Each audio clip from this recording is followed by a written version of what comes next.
ജനങ്ങളുടെ ഒരു വിശ്വാസം എന്ന് പറയുന്നത് നമുക്ക് ആന്റിബയോട്ടിക് കഴിച്ചാലേ മാറുള്ളൂ എന്നൊരു വിശ്വാസമാണ് പൊതുവെ ജനങ്ങൾക്കുള്ളത്. അപ്പം നമ്മളോട് മിക്കവാറും നമ്മൾ ആന്റിബയോട്ടിക് എഴുതിയില്ലെങ്കിൽ പനി മാറില്ല എന്നുള്ളൊരു ധാരണ കൊണ്ട് പലരും ആന്റിബയോട്ടിക്കും കൂടെ എഴുതിയേക്കോ ഡോക്ടറെ എന്ന് ചോദിക്കുന്ന ഒരു പതിവുണ്ട്.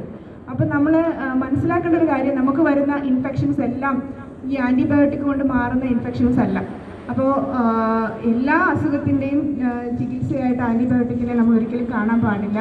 അതുപോലെ നമ്മൾ എഴുതുന്ന ആൻറ്റിബയോട്ടിക് ഡോക്ടറുടെ നിർദ്ദേശം കൂടാതെ ഒരിക്കലും ആൻറ്റിബയോട്ടിക് സ്വന്തമായിട്ട് നമ്മൾ വാങ്ങിക്കഴില്ല.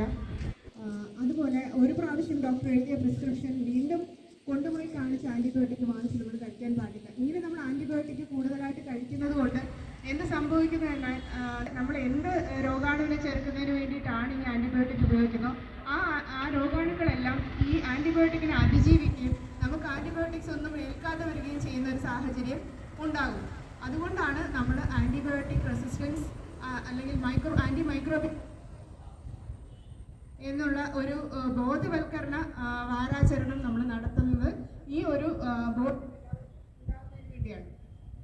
അപ്പോൾ ഈ ഒരു പരിപാടിയിലൂടെ ഞങ്ങൾ നിങ്ങളോട് എല്ലാ നല്ലവരായ നാട്ടുകാരോടും ഞങ്ങൾ പറയാൻ ശ്രമിക്കുന്നതും ഈ ഒരു ാണ്.